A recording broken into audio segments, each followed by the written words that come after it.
சென்னையில 2 ஆறு ஈசி ஆறு ஓஎம்ஆரையும் இணைக்க போறது தையூர்ல இருக்கிற அபிஸ் அக்னி என்க்ளேவ்.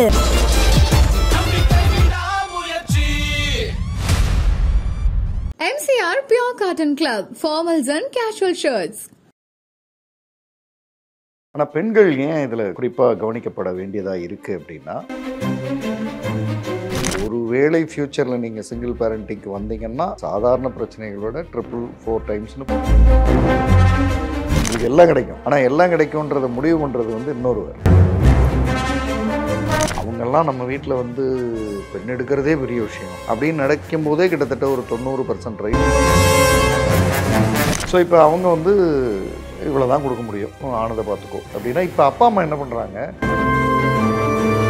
நான் அவங்கள்ட்ட பேசும்பொழுது தான் நான் முதல் முறையாக இன்வெஸ்ட்மெண்ட் சைடுன்னு ஒன்று பேசுகிறேன். அதுவரை அவங்களுக்கு இன்வெஸ்ட்மெண்ட்னா என்னன்னு கணவர்கிட்ட என்ன பிரச்சனை வந்ததோ அதே மாதிரி குழந்தைகள்கிட்ட நமக்கு. உங்களை நோக்கி வருகிற ஆண்களை நீங்கள் எப்படி ஹேண்டில் பண்ணுறீங்கன்றது உங்கள்.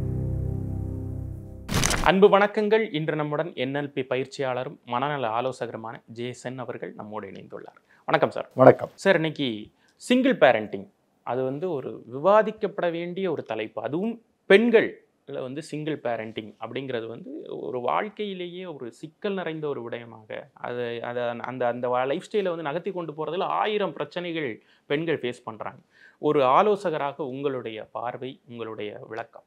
சிங்கிள் பேரண்டிங்னு வரும்போது ஆண்களுக்கும் பிரச்சனை தான், பெண்களுக்கும் பிரச்சனை தான். ஆனால் பெண்கள் ஏன் இதில் குறிப்பாக கவனிக்கப்பட வேண்டியதாக இருக்குது அப்படின்னா, சமூகத்தினுடைய கட்டமைப்பில் பெண்களுக்கு தான் பாதிப்பு அதிகம். அதனால் ஆல்ரெடி ஒன்றாக வாழும்போதே பாதிப்பு அதிகம். அதில் பிரிதல்னு ஒன்று வரும் பொழுது, தனியாக போகும் பொழுது நிறைய விஷயங்கள் அவங்க இழக்கிறாங்கன்றது தான் உண்மை. இப்போது என்னிடம் வந்த ஒரு சிங்கிள் பேரண்ட் அந்த கேஸ் ஸ்டடியிலேருந்தே நம்ம ஆரம்பிக்கலாம். இப்போ இவங்க வந்து சிறு வயதிலேருந்து சிறப்பாக படிக்கிறவங்க, நல்லா படித்து நல்ல, அதாவது 10th 12th காலேஜ் வர நல்ல ஒரு அகாடமிக் ஏரியாவில் ஒரு 90+ அந்த மாதிரி எடுத்து அப்படி இருக்கிறவங்க. வேலைக்கு போகிறது அப்படின்ற ஆப்ஷனுக்கு முன்னாடியே திருமணம் அதெல்லாம் கிடையாது. முதல்ல மேரேஜ் போதும், உனக்குன்னு தான் ஒரு நல்ல மாப்பிள்ளையை பார்த்தா செட்டில் ஆக போகிற, வீட்டில் இருக்க போகிற எதுக்கு அப்படின்றது வந்து ஒரு பார்வை. ஸோ இந்த சிங்கிள் பேரண்ட்டை பேசும் பொழுதே முதல்ல நாம் யோசிக்க வேண்டிய ஒரு ஏரியா, நீங்கள் வேலைக்கு போகாமல் இருக்கும் பொழுதே ஒருவேளை ஃப்யூச்சரில் நீங்கள் சிங்கிள் பேரண்டிங்க்கு வந்தீங்கன்னா உங்களுடைய பிரச்சனைகள் வந்து சாதாரண பிரச்சனைகளோட 3-4 டைம்ஸ்னு போயிடும் அப்படின்றத இதை கேட்டுட்ருக்கிறவங்க, பார்த்துட்ருக்கிறவங்க முதல்ல யோசிக்கலாம். இப்போ இவங்க வேலைக்கு போகல, மேரேஜ் நடக்குது, அவர் வந்து ஃபினான்ஷியலி வெல் செட்டில்டு, அப்படி தானே இது ஆரம்பிக்கும். அவன் பொதுவாக அவங்க சொல்லுவாங்க, நம்ம எங்கே தப்பு பண்ணுறோன்னா, ஃபினான்ஷியலி நான் வெல் செட்டில்டு, அவர் குழந்தைங்க பேரப்புள்ள வர பார்த்துக்குவார் அப்படின்னா நீங்கள் எதுக்கு வேலைக்கு போகணும் அப்படின்ற இடத்துல இருந்து தான் இதை ஆரம்பிப்பாங்க. ஆனால் இதில் இன்டைரக்டாக பின்னப்பட்டிருக்கிற ஒரு விஷயம் என்னென்னா, கண்ட்ரோல் உங்கள்கிட்ட இல்லை, அவர்கிட்ட இருக்குன்றது. ஃபினான்ஷியல் கண்ட்ரோல் உங்கள்கிட்ட இல்லை, உங்களுக்கு எல்லாம் கிடைக்கும். ஆனால் எல்லாம் கிடைக்கும்ன்றதை முடிவு பண்ணுறது வந்து இன்னொருவர், அவர் பேர் கணவர்னு வச்சுருப்பாங்க. இப்படி தான் அது ஆரம்பிக்குது இந்த வாழ்க்கை போகுது. அப்புறம் அவரை பற்றி வரும்பொழுது அவருக்கு முதல்ல தேவையற்ற பழக்க வழக்கங்கள் இருக்குன்றது தெரிகிறது. ஆல்கஹால் ஆரம்பித்து ஸ்மோக்கிங்னு ஒன்று ஒன்றா இவங்களுக்கு தெரிய வருது. இந்த திருமணத்துக்காக அதெல்லாம் செய்யாமல் அப்படியே இருந்துட்டு திரும்ப அவர் அதெல்லாம் முதல்ல இருந்தே தான், நடுவில் கொஞ்ச நாள் அப்புறம் கல்யாணம் பண்ணுறதுனால செய்யாமல் இருந்தேன், அதுக்கு என்ன பண்ணுறது அப்படின்ற அந்த ஆட்டிடியூடில் அவர் ஆரம்பிக்கிறாரு. இதை அவங்க ஓரளவுக்கு பொறுத்துக்கிறாங்க. ஆனால் அதுக்கப்புறம் அது எக்ஸ்ட்ரா மேரிட்டல் அஃபேர் வர போகுது. வேறு அவருக்கு நிறைய ஒன்றும் இல்லை, பல தொடர்புகள் இருக்குன்னு ஒரு கட்டத்தில் இவங்க வந்து இது சரியாக வராது அப்படின்ற இடத்துக்கு வராங்க. குழந்தை பிரியறதுன்ற முடிவு வருது, பிரியிறாங்க, பிரிஞ்சு தனியாக வந்துடுறாங்க. இப்போ இந்த பிரிஞ்சு தனியாக வரும்போது தான் இவங்களுக்கு ஒரு ரியாலிட்டி புரியுது. நல்லா படிச்சிருக்காங்க, ஆனால் வேலைக்கு போகல. நல்ல ஒரு ஃபேமிலி, ஒரு பிக் ஃபேமிலின்னு சொல்லப்படுகிற ஃபேமிலியில் திருமணம் ஆகிருக்கு. இப்போ பிரியிறாங்க, ஆனால் கையில் பணம் இல்லை. அந்த ஃபேமிலி வந்து ஏதோ ஒரு பணம் தரோம் அப்படின்னு சொல்லுது. அது வந்து இவங்க வந்து ஒன்றும் ஃபைட், இப்போ அவங்கள்ட்ட ஒரு 10 கோடி இருக்குன்னா இவங்களுக்கு ஒரு 5 கோடி கொடுக்கணும் அப்படின்ற மாதிரிலாம் இல்லை. உனக்கு என்ன, உனக்கு ஒரு 10 லட்சம் கொடுத்தா போதாதா, அந்த ரேஞ்சில் தான் இருக்குது. இந்த பேரண்ட்ஸும் அந்த ரேஞ்சில் தான் அவங்கள்ட்ட பேச முடியுது. ஏன்னா நம்ம வந்து எப்போவுமே நம்மளை விட கொஞ்சம் ஸ்டேட்டஸில் பெரியவங்க, அவங்கெல்லாம் நம்ம வீட்டில் வந்து பெண் எடுக்கிறதே பெரிய விஷயம் அப்படின்னு நினைக்கும் போதே கிட்டத்தட்ட ஒரு 90% ரைட்ஸை இழந்துடுறோம். இந்த பார்த்துக்கிட்டு இருக்க பேரண்ட்ஸுக்கும் இது ஒரு முக்கியமான லைன். ஏன்னா பொதுவாக நம்ம என்ன நினைக்கிறோன்னா, நம்மளை விட கொஞ்சம் நல்லா நாங்கள் தான் கஷ்டப்பட்டோம், அவளாவது போகிற இடத்துல நல்லா இருக்கட்டும், இப்படிலாம் ஏதோ நினைக்கிறோம்ல. இதுக்கு ஒரு இன்னொரு பக்கமும் இருக்குன்றதுக்கு இதை சொல்கிறேன். ஸோ இப்போ அவங்க வந்து இவ்வளோ தான் கொடுக்க முடியும், ஆனதை பார்த்துக்கோ அப்படின்னா, இப்போ அப்பா அம்மா என்ன பண்ணுறாங்க, இதை வாங்கிட்டு வந்து நீ என்ன பண்ண போகிற, அவர் இருந்தால் இருந்துட்டு போகிறாரு, எந்த ஆம்பளை எப்படி இல்லை, அட்ஜஸ்ட் பண்ணி வாழ்ந்துக்கோ அப்படின்னு. இந்த அப்பா அம்மாக்கள்கிட்ட வந்து நான் அடிக்கடி சொல்கிற ஒரு வார்த்தை தான். அதாவது அப்பா அம்மாக்களினுடைய நோக்கம் கரெக்டு, இன்டென்ட் இஸ் ரைட். ஆனால் அப்பா அம்மா சொல்கிறாங்கன்றதுக்காக எல்லாம் கரெக்ட் இல்லை. இப்போ அவங்க வந்து என்ன பண்ணுறாங்க, அட்ஜஸ்ட் பண்ணிப்போ, அட்ஜஸ்ட் பண்ணி வாழ்ந்துக்கோ அப்படின்னா, இவங்க முதல் முறையாக ஒரு முடிவுக்கு வராங்க, நோ அப்படின்னு. இப்போ இவங்க நோன்னு வரும்பொழுது அவர் ஏதோ ஒரு என்னமோ ஒரு அமௌண்ட்டை கொடுக்குறாங்க. அப்பா அம்மா வந்து எங்களாலெல்லாம் அப்படிலாம் எதுவும் கொடுக்க முடியாது, வேணா இந்த வீடு இருக்குது அதை எழுதி வைக்கிறேன், போகிறேன் வரேன், அவ்வளோதான், பார்த்துக்கோ, எங்கள் பேச்சை நீ கேட்க மாட்டேங்கிற, நீ தான் பார்த்துக்கணும் வாழ்க்கைன்னு கிட்டத்தட்ட அவங்கள வந்து தனிமைப்படுத்துகிற முயற்சி வருது. இவங்களுக்கும் தன்மானம்ன்றது ஒன்று உதைக்குது. எல்லாத்தையும் போய் கேட்டுகிட்டு இருக்க முடியாது, கொடுக்குறத கொடுங்க, கொடுக்கலன்னா போங்க நான் பார்த்துக்கிறேன்னு ஏதோ ஒரு இடத்துல வேலைக்கு சேர்றாங்க. இவங்க படித்த படிப்புக்கு ஓரளவுக்கு இவங்க ஷி வாஸ் ஃபார்ச்சுனேட், ஏதோ ஒரு நல்ல வேலை கிடைக்குது. ஒரு 40-45,000 அளவுக்கான வேலையோட ஒரு குழந்தை, பெண் குழந்தையோட தன்னுடைய வாழ்க்கையை ஆரம்பிக்கிறாங்க. இது ஓகே, இது வரை ஓகே. ஆனால் இவங்களுக்கு எங்கே இந்த கவுன்சிலிங்கே எங்கே ஆரம்பிக்குது அப்படின்னா, எல்லாம் ஓகே, நான் வந்து இவ்வளவு நாள் பொருளாதாரம் பற்றி, ஃபினான்ஸ் பற்றி யோசிக்காமலே வாழ்ந்துட்டேன். அதாவது பொதுவாக ஒரு வார்த்தை சொல்லுவாங்க, அருளிலார்க்கு அவ்வுலகம் இல்லை, பொருளிலார்க்கு இவ்வுலகம் இல்லைன்னுவாங்க. நான் சாதாரணமாக சொல்கிறது உண்டு, அதை நகைச்சுவையாக தான் சொல்லுவேன். அருளிலார்க்கு அவ்வுலகம் இல்லை, பொருளிலார்க்கு எவ்வுலகமும் இல்லை அப்படின்னா, பொருள் ரொம்ப முக்கியமானதா அப்படின்னா இல்லை. பொருள் வந்து நம்மளோட ரெகுலர் லைஃப்பில் ப்ரீத்திங் எப்படி ஒரு பார்ட்டாக இருக்கோ அது மாதிரி அதுவும் ஒரு பார்ட் ஆகிட்டுருக்கு. நம்ம அது இல்லாமல் நம்ம வாழ்ந்தெல்லாம் போயெல்லாம் இந்த தான் அவங்க இருக்காங்க இவங்க இருக்காங்கன்னு நினைக்கிறது எல்லாமே ஒரு காலத்தில் தப்புன்னு புரிய வரும். இவங்களுக்கு அப்படி புரிய வந்ததுனால அடுத்த 30 வருடங்கள் என்னுடைய மகளை நான் வளர்த்து கொண்டு வந்து நிறுத்தும்போது எனக்கு இந்த பொருளாதாரம் பற்றிய பிரச்சனை இல்லாமல் இருக்கிறதுக்கு என்ன செய்யணும் நான் அப்படின்னு அவங்க வந்து உழைப்பு, பணம் சார்ந்தது, என்ன சம்பாதிக்கிறத நோக்கி திறமை, அதுக்கு நான் என்னை எப்படி தயார்படுத்திக்கணுன்றதுக்காக தான் இந்த கவுன்சிலிங்க்கு வராங்க. அப்போது நான் அவங்கள்ட்ட பேசும்பொழுது தான் நான் முதல் முறையாக அந்த இன்வெஸ்ட்மெண்ட் சைடுன்னு ஒன்று பேசுகிறேன். அதுவரை அவங்களுக்கு இன்வெஸ்ட்மெண்ட்னால் என்னன்னு கூட தெரியல. ஏதோ சொல்லுவாங்க சார், ஏதோ சிப்புன்னு சொல்லுவாங்க, ஏதோ அந்த மாதிரிலாம் சொல்லுவாங்க, மற்றபடி எனக்கு தெரியும். ஒரு கவுன்சிலராக நான் வந்து மனிதர்களுடைய பிரச்சனைகளை வந்து பட்டியல் இடும் பொழுது அதில் ஃபினான்ஸ் வந்து ஒரு முக்கியமான ரோலை வந்து ப்ளே பண்ணுது. அதனால் நான் என்ன பண்ணேன், என்னுடைய இதில் வந்து ரிசர்ச் அனலிஸ்ட்னு இன்வெஸ்ட்மெண்ட்டுக்கான கோர்ஸை வந்து நான் முடித்தேன். அது முடித்ததனுடைய நோக்கம் வந்து பிரச்சனைகளோட வருகிற மனிதர்கள்ட்ட ஃபினான்ஷியலாக ப்ராப்ளம்ஸ் இருக்குது அப்படின்னா அந்த ஃபினான்ஷியல் ப்ராப்ளம்ஸை சால்வ் பண்ணுறதுக்கான ஒரு பார்வை வந்து இன்வெஸ்ட்மெண்ட்டில் இருக்குது. இதை வந்து பொதுவாக சிங்கிள் பேரண்டிங்கில் பொதுவாக பெண்கள் பெருசாக எடுத்துக்கிறது இல்லை. ரொம்ப ஆச்சரியமாக இருக்குது, இவ்வளவு தகவல் தொழில்நுட்பம் வந்து இவ்வளவு அழகாக வந்ததுக்கு பிறகும் கூட இன்னும் கூட இன்வெஸ்ட்மெண்ட்டுன்றதை வந்து அப்படியா, அப்படி ஒன்று இருக்கா அப்படின்ற இடத்துல தான் இருக்காங்க. இந்த ஸ்மார்ட் ஃபோனுடைய நோக்கமே நீங்கள் வந்து பேங்க்குக்கு போக வேண்டியதில்லை, இருந்த இடத்துல இருந்தே இன்வெஸ்ட் பண்ணலாம், இருந்த இடத்துல இருந்தே நீங்கள் சேல் பண்ணலாம், இருந்த இடத்துல இருந்தே நீங்கள் வந்து உங்களுடைய பணத்தை வந்து இரட்டிப்பாவோ மூன்றாவோ கொண்டு போகலாம். இந்த மாதிரியான வாய்ப்புகள் இருக்குது. ஆனால் நான் பேசுகிற அத்தனையும் இந்த கேம்பிளிங்னு சொல்லப்படுகிற, டே ட்ரேடிங்னு சொல்லப்படுகிற, இன்றைக்கி வாங்கி நாளைக்கு விற்கிறதுன்னு சொல்லப்படுகிறது அல்ல. நான் பேசுகிறதுன்றது இன்றைக்கி 2024னா 2044 2054க்கான லாங் டேர்ம் இன்வெஸ்டிங்னு சொல்லப்படுகிறது. ஸோ இதை பற்றி அவங்களுக்கு நான் எக்ஸ்பிளைன் பண்ணுறேன். நீங்கள் வந்து ஒரு அவங்களோட செலவெல்லாம் போக அவங்களால கிட்டத்தட்ட ஒரு 15,000லேருந்து 20,000 வரை அவங்களால சேமிக்க முடியும். ஏன்னா சிங்கிள் பேரண்ட்டு, ஒரு பெண் குழந்தை, ஸ்கூலுக்கு கட்டுறது போகிறது தவிர மற்றபடி ஓரளவுக்கு ரொம்ப சிம்பிளிஃபைடு லைஃப் அவங்களது, அதனால் செய்துக்க முடியும். அப்போ நீங்கள் ஏன் இந்த மாதிரியான இன்வெஸ்ட்மெண்ட்டை வந்து ஸ்டார்ட் பண்ணக்கூடாது அப்படின்றத பற்றி நான் அவங்களுக்கு சொல்லும் பொழுது, அதாவது இதை படித்ததுனால எனக்கு இதை சொல்கிறதுக்கான இந்த ரிசர்ச் அனலிஸ்ட்ன்ற சர்டிஃபிகேட் இருக்கிறதுனால இதை சொல்கிறதுக்கான தகுதி எனக்கு இருக்குது அப்படின்றதுனால சொல்கிறேன். இப்போ அவங்க முதல் முறையாக இதை யோசிக்கிறாங்க, இதை பற்றி யோசிக்கிறாங்க, இதை பற்றி அப்புறம் அவங்களும் ஏற்கனவே நிறைய பாடம் வந்துருச்சு இல்லையா லைஃப்பில், அதனால் அவங்களும் போய் இது சம்மந்தமானதெல்லாம் படிக்கிறாங்க. படித்ததுக்கு பிறகு அவங்களுக்கு தெரியறது இது முக்கியமான விஷயம்னு தெரிய வருது.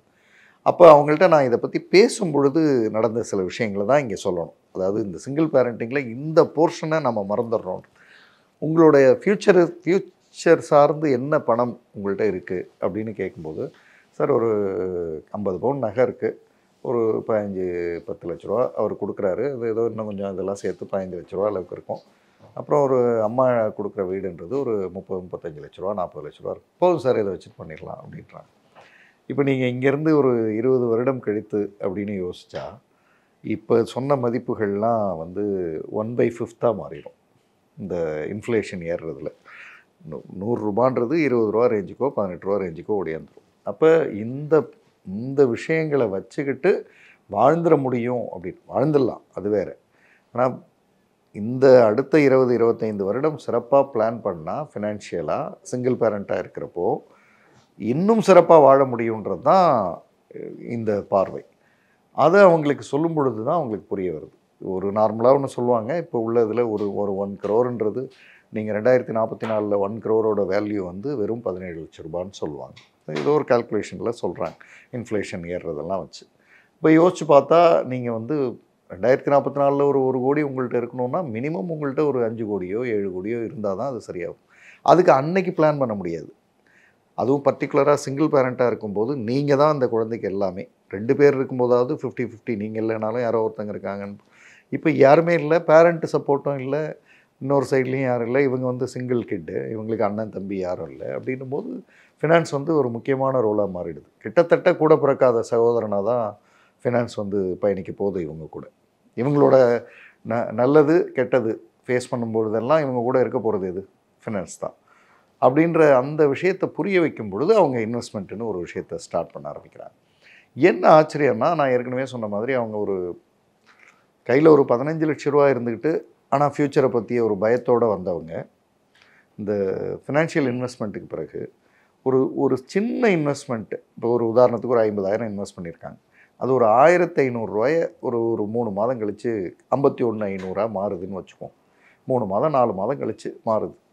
இந்த 1500 ரூபா ஒரு பெரிய விஷயம் இல்லை. அவங்க வந்து பேசினது, அதாவது இந்த இன்வெஸ்ட்மெண்ட்லாம் செஞ்சதுக்கு பிறகு வந்து ஒரு தேங்க்ஃபுல் நோட்டில் பேசுகிறப்ப சொன்னாங்க, சார் நம்மக்கிட்ட 15 லட்ச ரூபா பணம் இருக்குது, இடம் இருக்குது, வீடு இருக்குது, இப்படிலாம் அதெல்லாம் இருந்தாலும் இந்த 1500 ரூபா பணத்தை உருவாக்குறத பார்க்கும் பொழுது கிடைக்கிற ஒரு நம்பிக்கை, நம்ம வாழ்ந்துடலாம், நம்ம பொண்ணுக்கான எதிர்காலம் வந்து செக்யூர்டு, ஒன்றும் ப்ராப்ளம் இல்லை, நல்லா கொண்டு போயிடலாம் அப்படின்ற அந்த ஒரு இடத்த நோக்கி வராங்க. ஒரு 4-5 வருட காலகட்டத்தில் அவங்களுடைய கேபிட்டல் வந்து நல்லாவே வருது. ஒரு உதாரணத்துக்கு ஒரு 1 லட்ச ரூபா அவங்க இன்வெஸ்ட் பண்ணியிருக்காங்கன்னு வச்சுக்கிட்டா, அது வந்து ஒரு 5 வருட காலகட்டத்தில் ஒரு 2.25 லட்ச ரூபா அளவுக்கு போய் நிற்கிது. நம்ம இப்போ பேசுகிற பிளான் எப்போவுமே 25-30 வருஷத்துதுன்னு சொல்கிறோம். ஸோ அவங்களுக்கு ஒரு 10-11 அந்த ரேஞ்சுக்கு போய் அது நிற்கக்கூடும். இப்போ அவங்க வந்து அந்த எவ்வளவு வரும்ன்றது அப்புறம், ஆனால் நான் வந்து சில நிறுவனங்களினுடைய வளர்ச்சியை நம்பி இருக்கேன். அந்த நிறுவனங்கள் வளர வளர நானும் வளர்கிறேன் அப்படின்ற தைரியமே எனக்கு. இந்த பொருளாதாரத்தை பற்றிய கவலை இல்லை. நேராக நான் என் பெண்ணை வந்து காலையிலேருந்து இரவு வரை முழுக்க அவளை டேக் கேர். ஏன்னா இப்போ இந்த ஒரு வாய்ப்பு எனக்கு இல்லைன்னா நான் 40,000க்கு பதில் 60,000 சம்பாதிக்கிறதுன்னு யோசிச்சு, அல்லது 70,000 சம்பாதிக்கிறதுன்னு யோசிச்சு, இதை விட நல்ல கம்பெனின்னு யோசிச்சு 2 மணி நேரம் ட்ராவல் பண்ணுறதுல இழந்து, அல்லது ஒர்க்கை வந்து இன்னும் டீப்பாக ஒர்க்கிங் ஹவர்ஸ் வந்து அதிகப்படுத்துகிறதா இழந்து, கடைசியில் எனக்கும் பெண்ணுக்குமான உறவில் வந்து பிரச்சனை ஆகிடும். பணம் இருக்கும், ஆனால் உறவு கையில் இருக்காது. இதில் வந்து நான் என் பெண்ணோட முழுக்க நல்ல சந்தோஷமாக இருக்கேன். இது எப்படியும் ஒரு 10 வருடத்தில் 15 வருடத்தில் எனக்கு நல்ல விஷயத்தை கொடுத்துருன்ற நம்பிக்கை வந்திருக்கு. நீங்கள் வந்து இன்றைக்கி போட்டு நாளைக்கு பணக்காரங்க ஆகிடலாம், இல்லை ஒரு வாரத்தில் ஆகிடலாம், ஒரு மாதத்தில் ஆகிடலான்னு சொல்லியிருந்தீங்கன்னா நான் இந்த பக்கமே வந்திருக்க மாட்டேன். நீங்கள் வந்து Day 1 பேசும்போதே கிளியராக சொன்னீங்க. இப்போ 2024னா 2044, நான் பேசும்போது இப்போ 2018 இருக்கலாம். ஸோ 18-19னா 39-40 தான் பேசணும். அப்போ ஒரு 20 வருட 25 வருடத்திற்கான பொருளாதார வளர்ச்சி பற்றிய புரிதல் சிங்கிள் பேரண்டிங்கில் மிக அவசியம். அது புரியாமல் நாம் வந்து தனியாக வந்துட்டோம், சம்பாதிக்கிறோம், மேனேஜ் பண்ணிடலாம், பார்த்துக்கலாம் அப்படின்னு நினைக்கிறது 2 விதமான முடிவை நோக்கி தான் போகும். ஒன்று, பணம் பத்தலை, இன்னும் நிறையா சம்பாதிக்கணுன்றப்போ நேரம் சார்ந்து நிறைய இழப்புகளை சந்திக்கிறது, அல்லது இது ஏதோ ஒரு காலகட்டத்தில் இது எவ்வளவுதான் பார்த்தாலும் ஒரு ஆண் இருந்தால் தான் நமக்கு சரியாக வரும்னு தெரிந்தோ தெரியாமலோ இன்னொரு உறவுக்கு போய் சேர்றது. மூன்றாவது, குழந்தையோட நேரம் ஸ்பெண்ட் பண்ண முடியாமல் ஒருவேளை பணமே சேகரித்தாலும் இந்த பக்கம் வந்து குழந்தைகிட்ட கணவர்கிட்ட என்ன பிரச்சனை வந்ததோ அதே மாதிரி குழந்தைகள்கிட்ட நமக்கு பிரச்சனைகள் வர்றதுக்கான வாய்ப்புகளை மிக அதிகம். அப்போ சிங்கிள் பேரண்ட்டாக இருக்கிறப்போ தனக்கும் குழந்தைக்குமான உறவை சிறப்பாக வச்சுக்கிறதுல பொருளாதாரமும் ஒரு முக்கியமான பகுதி. அந்த பொருளாதாரத்தை நீங்கள் மாதம் 1 லட்ச ரூபா சம்பாதிக்கணும், 2 லட்ச ரூபா சம்பாதிக்கணும்னு எய்ம் பண்ணிங்கன்னா அது நடக்க போகிறது இல்லை. 40லேருந்து 45க்கு போகலாம், 50க்கு போகலாம், மேபி 70க்கு போகலாம். 2 லட்ச ரூபா 3 லட்ச ரூபான்றதெல்லாம் வாய்ப்பு இல்லை. ஆனால் இன்வெஸ்ட்மெண்ட் அந்த கணக்கை கொண்டு வரும். இன்வெஸ்ட்மெண்ட்டுக்காக நீங்கள் ஒன்றும் பெருசாக செய்ய போகிறதில்ல. மாத கடைசியில் என்ன மிச்சமாகுதோ நான் அடிக்கடி சொல்கிறது தான், 40,000 சம்பாதிக்கிறேன், 40,000 இன்வெஸ்ட் பண்ணுறேன்னா நீங்கள் 2 மாதம் 3 மாதத்தில் எல்லாத்தையும் விற்க போகிறீங்கன்னா, அதுக்கு பதில் 40,000ன்னா என்னால் ஒரு 2,000 ரூபா இன்வெஸ்ட் பண்ண முடியும், 1000 ரூபா இன்வெஸ்ட் பண்ண முடியும், வேண்டாம் 500 ரூபா இன்வெஸ்ட் பண்ண முடியும். கன்சிஸ்டன்சி ஃபார் நெக்ஸ்ட் 25 இயர்ஸ் அப்படின்றது வந்து உங்களுடைய வாழ்க்கையை வந்து சிறப்பாக்கும் அப்படின்றது தான் பேசினது.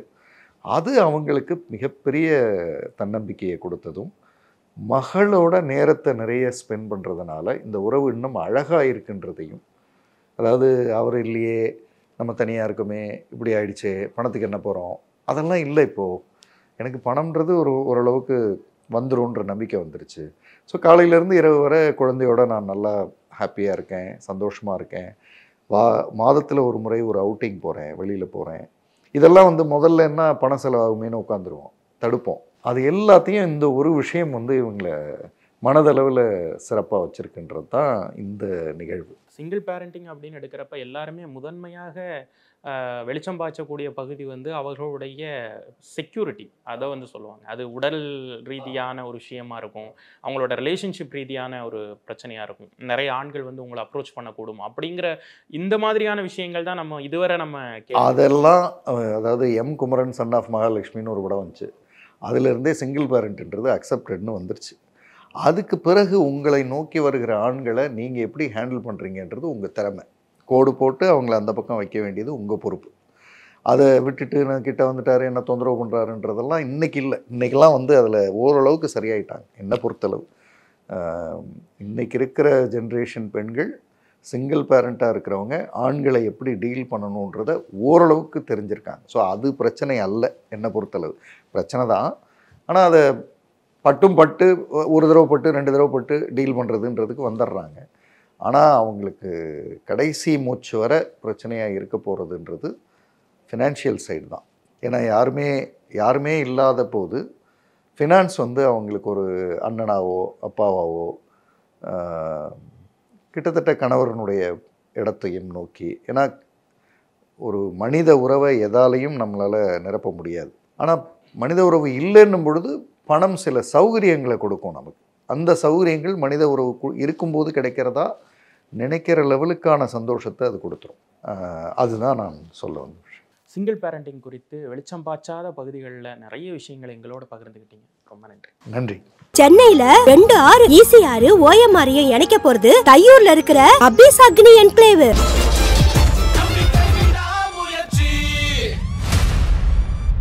MCR Pure Cotton Club, formals and casual shirts.